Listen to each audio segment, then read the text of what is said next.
Another executive order and another round of sanctions against Iran after it shot down a US drone it said was in its airspace last Thursday.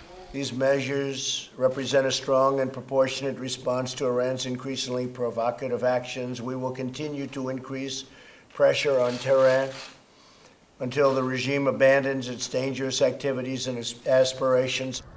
Beyond the drone shootdown, Washington said the sanctions, financial in nature, were already on the cards.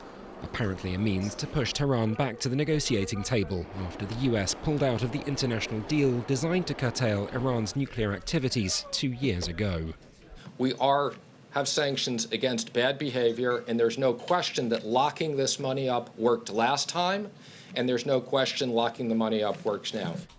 This time, Washington has targeted Iran's supreme leader, Ayatollah Ali Khamenei, along with 8 senior commanders in the Iranian Navy, aerospace and ground forces of the Islamic Revolutionary Guards Corps. The sanctions block their access to any financial assets within US jurisdiction, with Foreign Minister Javad Zarif set to be targeted later in the week. Shortly after Trump signed the sanctions, he blamed hawkish US politicians for despising diplomacy and thirsting for war. Iran, for its part, says it won't negotiate while it's being threatened.